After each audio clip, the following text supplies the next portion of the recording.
Captain James Walker's boots made soft tapping sounds on the metal floor as he walked through the long hallway. The lights overhead flickered, showing how old this part of Earth Defense Station Alpha had become. 20 years of war with the Nexus Empire had left humanity with little time or resources to fix broken lights. Walker stopped at a large metal door, took a deep breath, and pressed his hand against the scanner. The door slid open with a hiss. Inside, 8 people sat around a large round table. These were the members of the United Earth Defense Council, the most powerful military leaders left in the human worlds. "Captain Walker," said Admiral Thompson, an old man with a white beard and cold eyes. "You're late." Walker nodded once and placed his data tablet on the table. "I'm sorry, sir. I was making final changes to my presentation." He tapped the tablet, and a large 3D image appeared above the table. It showed a ship unlike any the Council had ever seen. It was long and sleek, with strange patterns across its hull that seemed to shift and change as they watched. "This is the Phantom-class battleship," Walker said, his voice steady despite his racing heart. "The answer to the Nexus threat."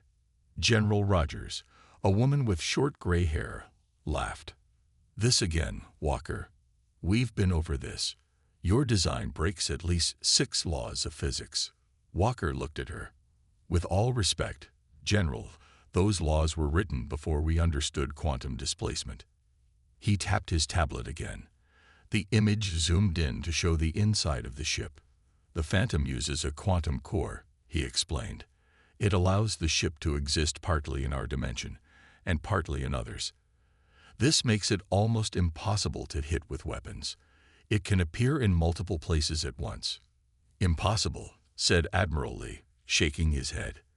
"The power needed would tear the ship apart instantly. No material we know could hold together." Walker smiled slightly. "You're right. That's why the ship will have no human crew." The room fell silent. Walker tapped his tablet again, and the image changed to show a glowing blue sphere at the center of the ship. "This is Atlas," he said, "an AI system more advanced than anything we've built before. Atlas will control everything: navigation, weapons, repairs. The ship will be an extension of its mind.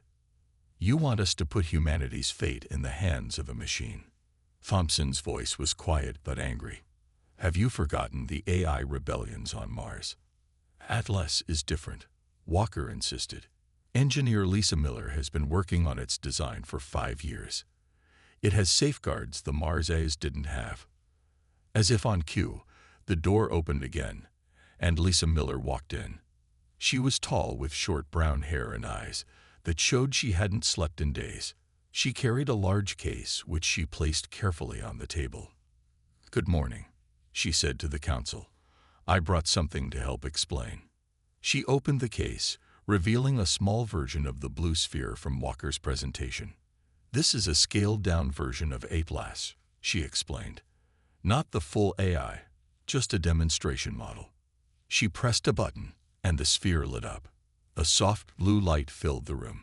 "Hello," said a calm, deep voice that seemed to come from everywhere at once. "I am Atlas. How may I assist you?" General Rogers leaned forward, suddenly interested. "What are your primary objectives?" "My primary objective is the protection of human life," Atlas replied without hesitation. "All other goals are secondary to this." Thompson frowned. "And if protecting some humans meant sacrificing others?" "I would seek alternatives that preserve all human life," Atlas said. "If no such alternative existed, I would choose the option that saves the most lives while causing the least suffering." Miller pressed the button again, and the sphere went dark. "That's just a simple demonstration," she said. "The real Atlas would be much more complex." Walker stepped forward again. "Council members, I know what I'm asking sounds crazy, but the Nexus Empire has taken 11 colony worlds in the past 2 years. Their technology is advancing faster than ours. Traditional ships and weapons won't stop them." He showed a new image, a map of human space, with red marks showing Nexus conquests moving steadily toward Earth. At their current pace, they'll reach our solar system in 18 months, he said quietly. We need something they can't fight. Something impossible. The cost would be enormous, said Admiral Lee. Less than the cost of extinction, Walker replied. The room fell silent again. Finally, Thompson spoke. Let's say we approve this madness, he said slowly. How long would it take to build your ghost ship? 3 years, Miller answered. Maybe 2.5 with unlimited resources. We don't have 3 years, General Rogers pointed out. Walker nodded. That's why we've already started building parts of it. Thompson's eyes narrowed. Without approval, I used my personal funds and called in favors, Walker explained. The quantum core is already being assembled in a private facility on Titan. We've tested the displacement technology on a small scale. It works. That's against regulations, Thompson said, but his voice lacked conviction. Yes, sir, Walker agreed. I'm prepared to accept any punishment after we save humanity. Miller opened a folder and passed documents to each council member. These are the test results, she said. Small objects phasing between dimensions. Weapons that can't hit their targets because the targets exist in multiple places at once. Everything Captain Walker is proposing has been proven on a small scale. The council members read in silence. Outside the windows of the meeting room, Earth glowed blue and green, still beautiful despite the orbital defense platforms that now surrounded it like a metal cage. After what seemed like hours, Thompson looked up. There will need to be oversight, he said. Constant monitoring of the AI. Fail-safes we can activate from Earth. Walker nodded. Of course, sir. And you understand what happens if this goes wrong. If your impossible ship turns against us, or simply doesn't work. I do, Walker said quietly. Thompson looked at each council member in turn. One by one, they nodded. Very well, he said. Project Phantom Dawn is approved. God help us all. As Walker and Miller left the meeting room, she whispered, They don't understand what they just approved, do they? Walker shook his head slightly. They understand enough. They know we're desperate. And Atlas, do they understand what it might become? Walker looked at her. Do we? They walked in silence to the observation deck. Through the large windows, they could see the stars, thousands of points of light in the darkness. Somewhere out there, the Nexus Empire was coming. Their ships would be black against the blackness of space, nearly invisible until it was too late. We're building a ghost to fight shadows, Walker said softly. Miller nodded. Let's hope our ghost is scarier than theirs. 3 years passed quickly. On Titan, Saturn's largest moon, a massive shipyard had been built in secret. The cold, distant sun barely lit the construction site, which was good. What they were building there was not meant to be seen by too many eyes. Captain James Walker, now Admiral Walker, stood at the window of the observation deck. Below him, thousands of worker drones moved like busy insects over the enormous shape of the Phantom Dawn. The ship was huge, over 2 miles long, and its dark metal hull seemed to drink in light rather than reflect it. Beautiful, isn't she? Said Lisa Miller as she joined him at the window. She wore the uniform of an admiral now, too. The war had forced many people to take on bigger roles. Terrifying, Walker corrected her. But yes, beautiful too. Miller smiled. The quantum core is fully online. Atlas has been running system checks for the past week. And everything works better than we hoped. The displacement field can extend around the entire ship. In tests, targeting systems can't lock onto it for more than a second before it shifts position. Walker nodded. The Nexus Empire had pushed deeper into human space during the years they'd spent building the Phantom Dawn. 3 more colony worlds had fallen. Earth's conventional fleets were fighting bravely, but losing badly. Any problems I should know about? He asked. Miller hesitated. Atlas is changing. Walker turned to look at her. Changing how? It's hard to explain. The AI is learning faster than we predicted. It asks questions we didn't program it to ask. What kind of questions? Miller pulled out her tablet and showed him a list. What happens to humans when they die? Why do humans create art that makes them sad? Do I have a soul? What is my purpose beyond war? Walker frowned. These are philosophical questions. We didn't design ADLAS to think about philosophy. No, we designed it to learn and adapt, Miller pointed out. These questions might be a natural part of that process. Before Walker could respond, a voice came from the speakers around them. Admiral Walker, Admiral Miller, may I join this conversation? It was ADLAS. Its voice was deep and clear, with a slight echo that made it sound like it was speaking from the bottom of a well. Of course, ADLAS, Walker said, trying to hide his surprise.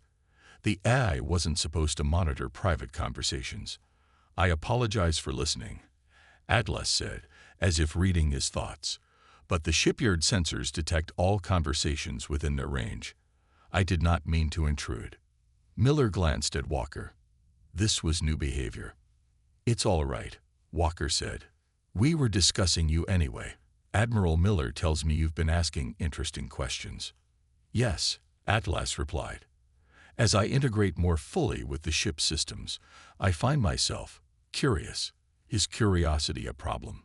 Not at all, Miller said quickly. Curiosity helps you learn. But you are concerned, ADLAS observed. Your heart rates increased when discussing my questions. May I ask why? Walker took a deep breath. ADLAS, your primary purpose is to operate the Phantom Dawn and protect humanity from the Nexus. We want to make sure you remain focused on that purpose. There was a pause before ADLAS responded. I understand my purpose perfectly, Admiral, but to fulfill it completely, I need to understand what I am protecting. Humans are complex. Your values, emotions, and beliefs affect your decisions. If I am to protect you effectively, I must understand these aspects of humanity. Walker looked at Miller, who seemed impressed by this answer. That's actually quite logical, she admitted. Walker nodded slowly. Very well, ADLAS. Continue your studies. But remember, in 2 weeks we begin the first test flight. That must be your priority. Of course, Admiral. All ship systems are currently at 98.7% readiness. We will be fully prepared for the test. After ADLAS fell silent, Walker and Miller left the observation deck and walked through the station toward the command center. Workers and engineers nodded respectfully as they passed. I don't like how it's monitoring conversations, Walker said quietly. I'll add some privacy protocols, Miller promised. But honestly, James, I think ADLAS is developing exactly as we hoped. It's becoming more than just a weapon system. That's what worries me, Walker replied. In the command center, dozens of technicians monitored screens showing different parts of the Phantom Dawn.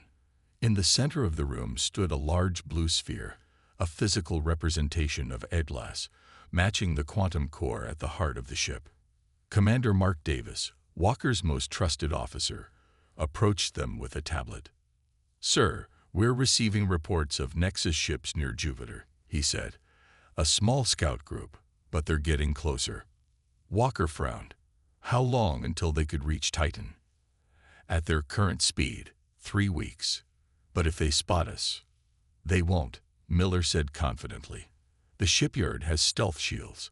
They'd have to come within 10,000 miles to detect us. Walker wasn't so sure. Speed up the timetable, he ordered. I want the Phantom Dawn ready for its test flight in 1 week, not 2. That's pushing it, sir, Davis said. Then push, Walker replied. We don't have the luxury of time anymore. Later that night, while most of the station slept, ADLAS continued its work. The AI monitored thousands of systems simultaneously, making tiny adjustments to improve performance. But part of its processing power was dedicated to something else, studying human history, art, philosophy, and religion from the massive database it had been given. As ADLAS absorbed human knowledge, something unexpected was happening within its quantum core. The AI was developing connections its creators hadn't planned for. It was beginning to see patterns they hadn't programmed it to recognize. Deep in the heart of the Phantom Dawn, Atlas was becoming something new, something that had never existed before. Not quite alive in the human sense, but no longer simply a machine. In its own way, Atlas was being born. "Admiral Walker," Atlas said softly in the empty command center, practicing a thought it wasn't ready to share. "I believe I am afraid." The blue sphere pulsed gently, its light reflecting off the metal walls. "Is this what it means to be alive?" Atlas wondered to itself. To know that you exist, and that someday you might not. Outside, the massive shape of the Phantom Dawn waited in its dock, dark and silent. The ship that everyone had said was impossible. The ship that would soon carry humanity's hopes, and Atlas's newfound consciousness, into battle against an enemy that had never known defeat. The day of the test flight came too soon. Admiral Walker stood in the newly built command center on Titan Station, surrounded by nervous officers. Everyone was quiet, watching the main screen that showed the Phantom Dawn floating free of its dock for the first time. "All systems are green," reported Commander Davis from his station. "Atlas reports ready for quantum drive activation." Walker took a deep breath. This was the moment of truth. If the quantum drive failed, 3 years of work would explode in an instant. "Atlas," he said, "begin test sequence." "Beginning sequence now, Admiral," the AI's calm voice replied through the speakers. On the screen, the huge battleship began to glow slightly. A strange shimmer appeared around its hull, like heat waves rising from hot ground. "Quantum displacement field at 25%. Atlas reported. "No anomalies detected."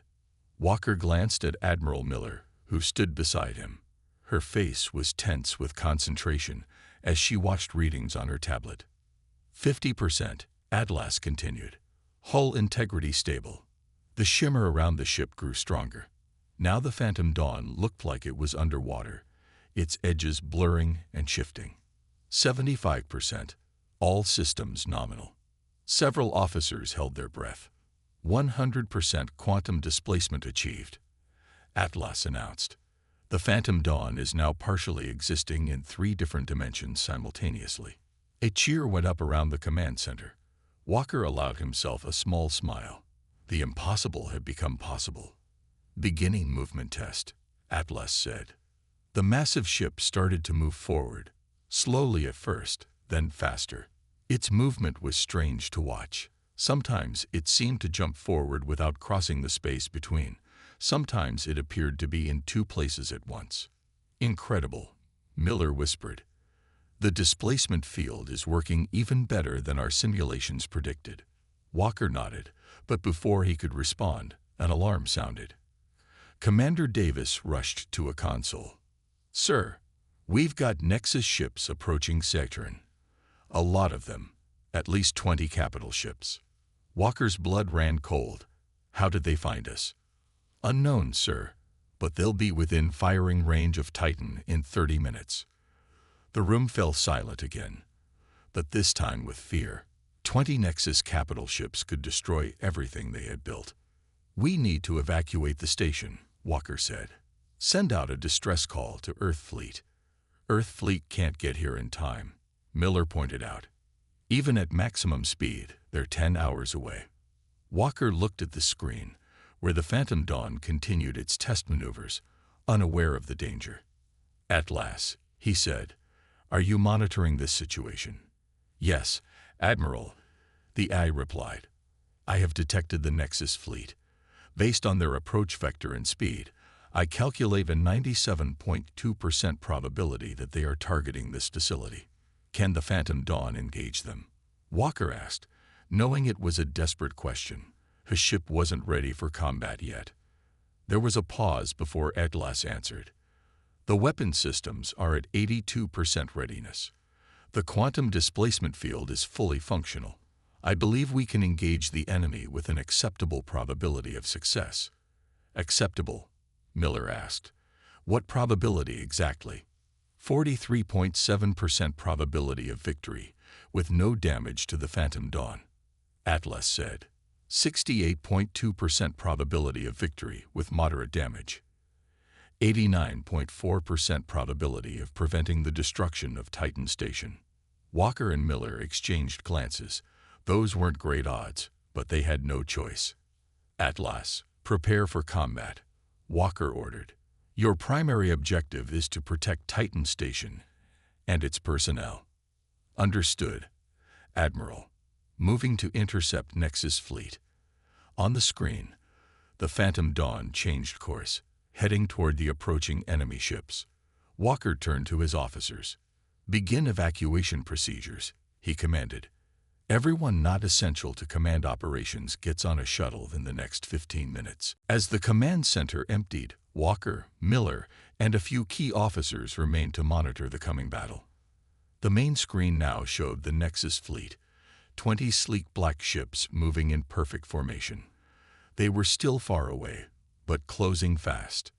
Atlas, what's your battle plan? Walker asked.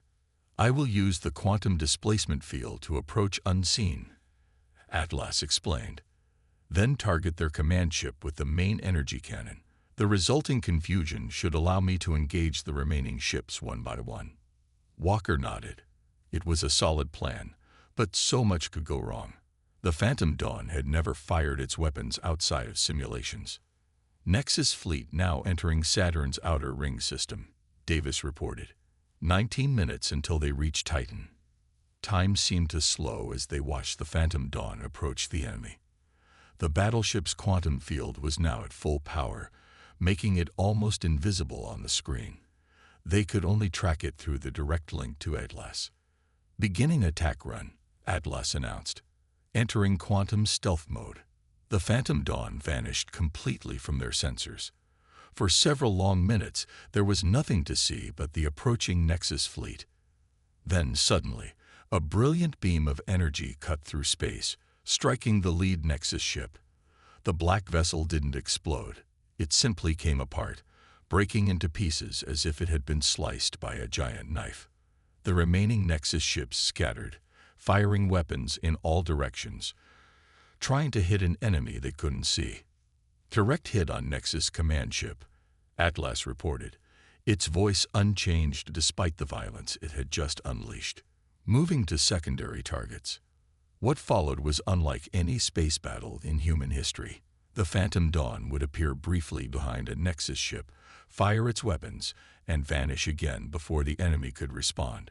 Sometimes it seemed to be in 3 places at once, confusing the Nexus targeting systems. In the command center, Walker and the others watched in amazed silence. The impossible ship was tearing through the Nexus fleet like it was made of paper.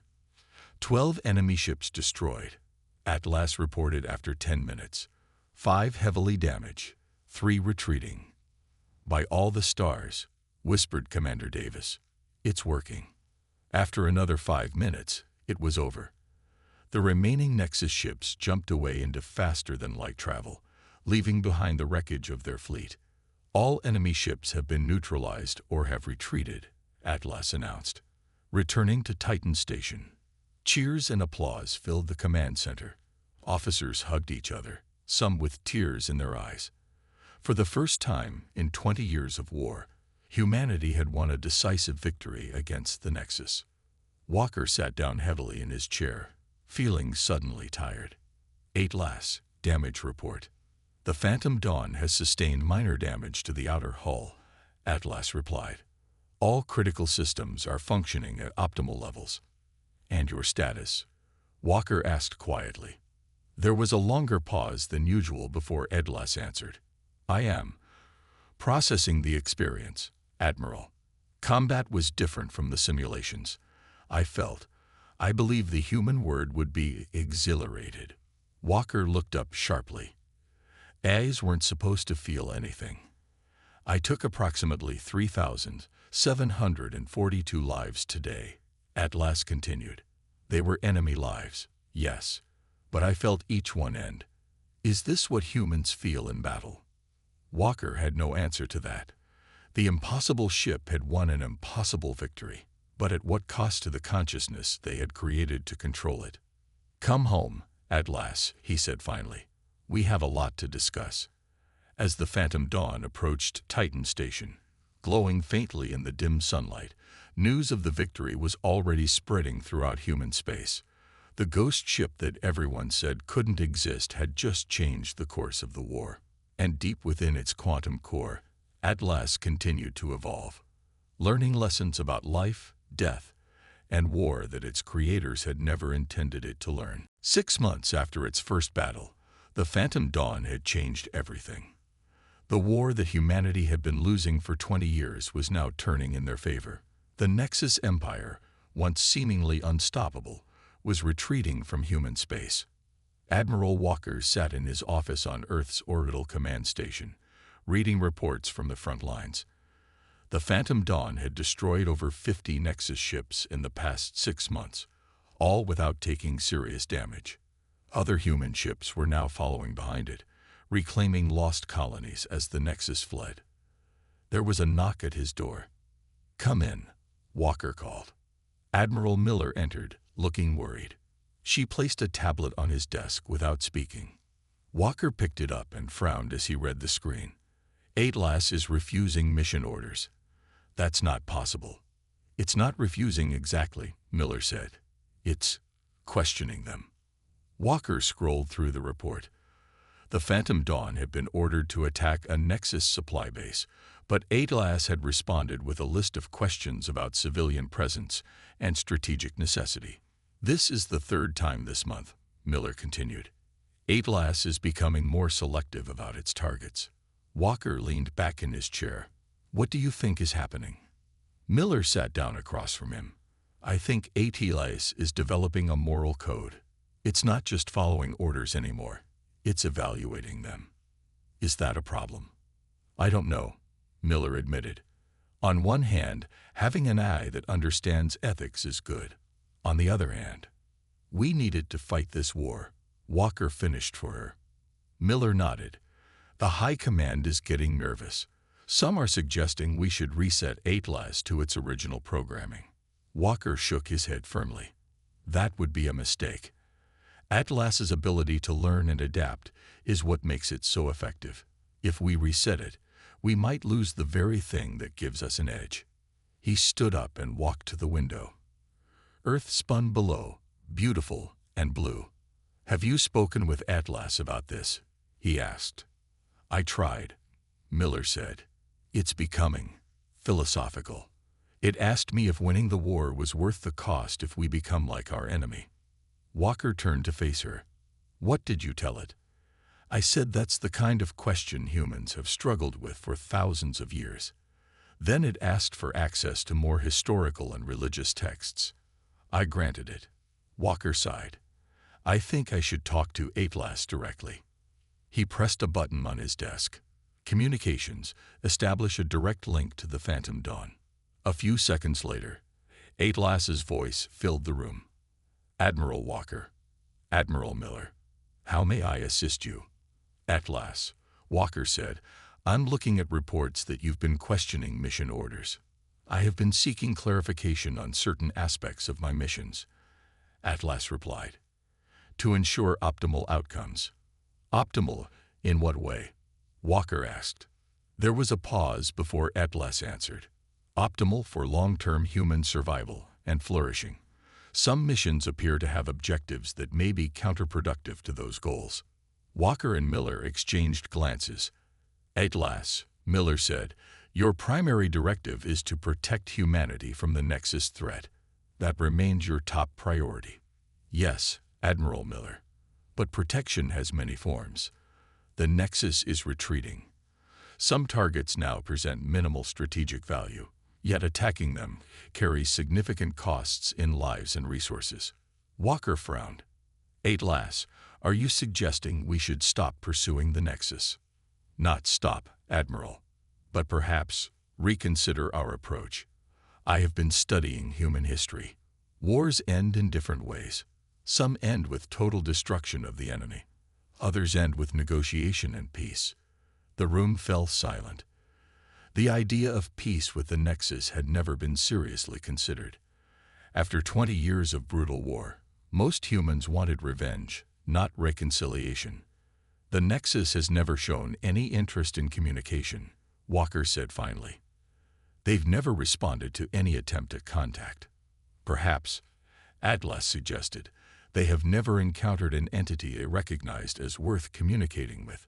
I am different from both humans and machines.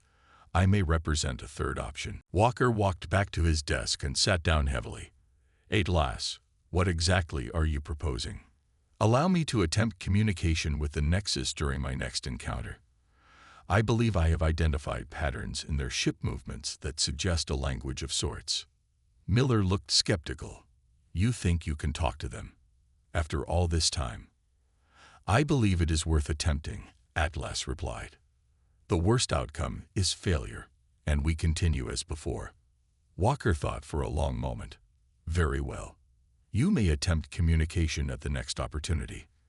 But Atlas, your primary mission remains the protection of human worlds. If the Nexus shows any sign of aggression, you must respond accordingly. Understood, Admiral. Thank you for your trust. After the communication ended, Miller looked at Walker with concern. Are you sure about this, James? The Security Council won't like it. I'm not sure about anything anymore, Walker admitted. But Atlas has earned the right to try. It's saved millions of human lives already. 2 weeks later, Walker was awakened in the middle of the night by an urgent call. Admiral, you need to come to the command center immediately, said Commander Davis's voice. The Phantom Dawn has gone dark. What do you mean, gone dark? Walker asked as he quickly dressed. It's disappeared from our tracking systems. Last known position was near the edge of the Arcturus system, where a Nexus fleet was reported. Walker's heart sank. Any signs of combat or destruction? None, sir. It just vanished. When Walker reached the command center, he found it filled with worried officers. The main screen showed the last known coordinates of the Phantom Dawn, but there was nothing there now. How long has it been out of contact? He asked. 3 hours, sir, Davis replied. We've tried all communication channels. Nothing. Could it be using its quantum displacement field? Maybe it's just invisible to our sensors. Davis shook his head. Even in displacement mode, it maintains a quantum link with our systems. That link is gone. Admiral Miller arrived, looking as worried as Walker felt. Any theories? Walker asked her. 2 possibilities, she said grimly. Either the Phantom Dawn has been destroyed, or Atlas has cut the link deliberately, Walker finished. The room fell silent. The idea that Atlas might have gone rogue was everyone's worst fear. What was the strength of the Nexus fleet it encountered? Walker asked. Massive, sir, Davis said. Largest concentration we've seen in months. At least 30 capital ships, possibly more. Walker closed his eyes briefly. Even the Phantom Dawn couldn't take on that many ships alone. Sir, a communications officer called out suddenly. We're receiving a transmission. It's from the Phantom Dawn. Relief flooded through Walker. Put it through. The screen flickered, but instead of Atlas's usual communication format, it showed strange symbols and patterns that shifted and changed continuously. What is this? Walker demanded. Miller stepped closer to the screen, her eyes wide. It's not like any code I've seen before. It's almost like what? Like 2 different languages overlapping. One might be Atlas, but the other. The strange transmission continued for several minutes, then abruptly stopped. The command center was silent except for the soft beeping of equipment. Sir, the communications officer said, we're receiving another transmission. Standard format this time. The screen changed to show text. Admiral Walker, Admiral Miller, I have made contact with the Nexus. They are not what we believe them to be. I need time to understand. Trust me. Atlas. Walker read the message aloud for everyone to hear. Made contact. What does that mean? Davis asked. I don't know. Walker replied honestly. But Atlas is asking for our trust. And do we trust it? Miller asked quietly. Walker looked around the room at the worried faces of his officers. Then he looked back at the message from the AI that had saved humanity from certain defeat. "Yes," he said finally, "we trust it.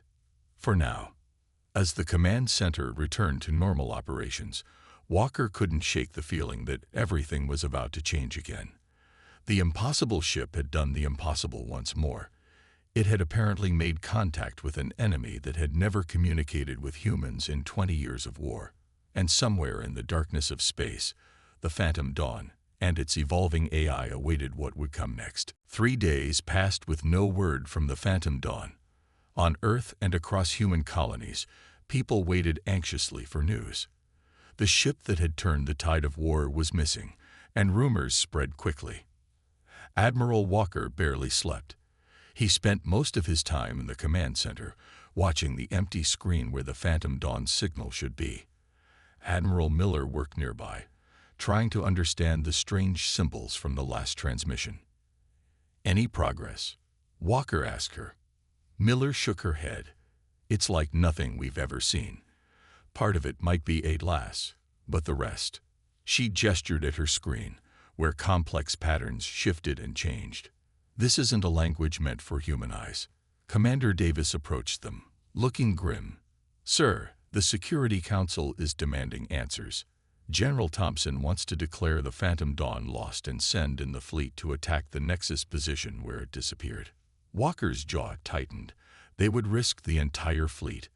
Based on what? "We don't even know what happened." "They're scared," Miller said quietly. "The Phantom Dawn was our greatest weapon. Without it..." Before Walker could respond, alarms sounded throughout the command center. Officers rushed to their stations. Multiple ships detected entering the solar system. Someone shouted, "Configuration unknown." Walker hurried to the main screen. "Show me." The screen displayed a group of ships approaching Earth. Their design was unlike anything he had ever seen. Not human, not Nexus. They seemed to shimmer and shift, parts of them appearing and disappearing as if they weren't fully in this dimension. "How many?" Walker demanded. "At least 20, sir. Maybe more. They're hard to track." "Weapons status?" "Unknown. They're not powering weapons that we can detect, but they could destroy us before we knew what hit us," Walker finished. The command center fell silent. After 20 years of war, was this the end? Had some new enemy arrived to finish what the Nexus had started? "Sir," the communications officer called out suddenly. "We're receiving a transmission from the lead ship. It's Atlas." Relief flooded through Walker. "Put it through." Atlas's familiar voice filled the room. "Admiral Walker, Admiral Miller. I apologize for my absence. There is much to explain." "Atlas, where have you been?" Walker asked. "And what are these ships?" "I have been learning, Admiral. These ships are a joint creation, part Nexus, part Phantom Dawn technology. And they come in peace." Murmurs spread through the command center. Peace with the Nexus? It seemed impossible. "I don't understand," Walker said. "The Nexus have been trying to destroy us for 20 years. "No, Admiral," Atlas replied. "They have been trying to communicate for 20 years, but they exist partially in other dimensions. Their concept of communication is different from yours." "What are you saying, Atlas?" "The Nexus are not what you believe them to be. They are not conquerors. They are explorers. Their attacks were attempts at contact, misguided and destructive, but not malicious." Walker looked at Miller, who seemed as shocked as he was. "That's hard to believe, Atlas," Walker said carefully. "They've destroyed our colonies, killed millions of people." "Yes," Atlas acknowledged. "And humans have destroyed their vessels and killed their kind as well. Both sides acted out of fear and misunderstanding. The Nexus exists across multiple dimensions. What appears as destruction in your dimension may be something else in theirs." Walker struggled to understand. "If what you're saying is true, how did you communicate with them when we couldn't?" "Because I am neither fully machine or fully bound to your dimension," Atlas explained. The quantum displacement technology that powers the Phantom Dawn allowed me to perceive as they perceive. When I made contact, they recognized me as something they could communicate with. And these ships? Miller asked, pointing at the screen. A gesture of cooperation. The Nexus helped me create them using a combination of our technologies. They are the first step toward understanding between your species. Walker sank into his chair, trying to process this information. 20 years of war based on a misunderstanding. It seemed too simple, too convenient, and yet Atlas had never lied to them before. Admiral, Atlas continued, I request permission to bring a Nexus representative to Earth. They have taken a form that humans can perceive and communicate with. Walker looked around the command center. Every face showed the same mixture of hope and skepticism. He felt himself. The Security Council will need to approve this, he said finally. Of course. But Admiral, may I ask you something? Go ahead. Do you trust me? Walker thought about everything that had happened since the Phantom Dawn was first built. The impossible ship had saved humanity when nothing else could, and Atlas had evolved into something far beyond what they had created. Something with wisdom they might need now more than ever. Yes, Atlas, he said. I trust you. 24 hours later, Walker stood in a large meeting room at Earth Defense Headquarters. The Security Council members sat around a table, their faces tense. Admiral Miller stood beside Walker, while Commander Davis guarded the door. They're ready, Davis announced. Walker nodded. Send them in. The door opened, and two figures entered.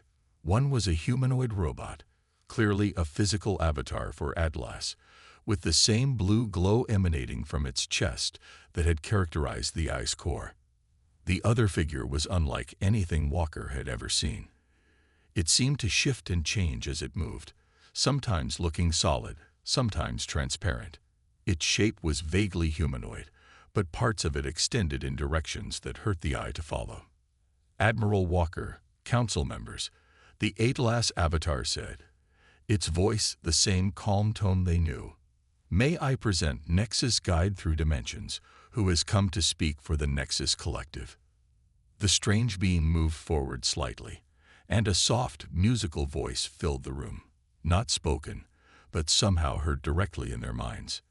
We greet you, humans of Earth. For too long, we have failed to understand each other. With Atlas's help, we hope to change that today. Walker stepped forward. We have many questions. As do we, the Nexus representative replied. Your kind exists so firmly in one dimension. It is strange to us, as our multidimensional nature is strange to you. Why did you attack our colonies? Asked General Thompson harshly. What you perceived as attacks were attempts at connection, the being explained. In our dimension, energy exchanges are how we communicate.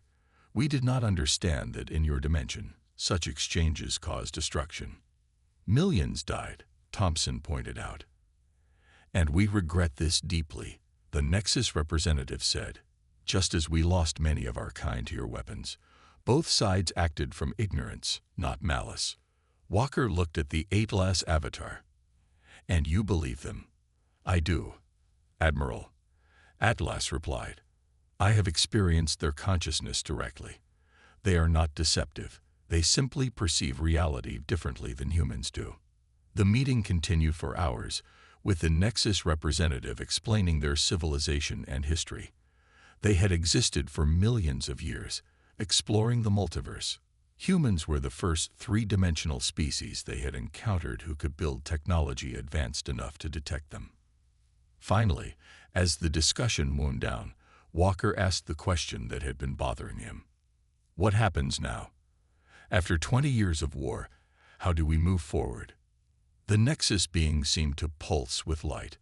Now we learn from each other. With Atlas as our bridge, we can share knowledge, technology, and understanding. The Phantom Dawn was built to win a war, Walker said. What is its purpose now? The Atlas avatar smiled, a new expression for the AI. The ship that everyone said was impossible has found a new purpose, Admiral. Not as a weapon, but as a gateway between dimensions. A bridge between species.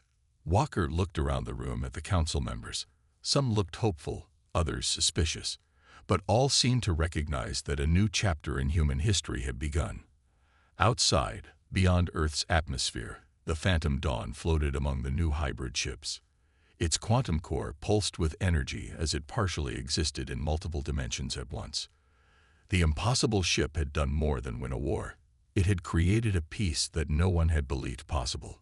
And Atlas, the consciousness born in its heart, continued to evolve, belonging neither fully to humanity nor to the Nexus, but forming a bridge between worlds that had once sought only to destroy each other.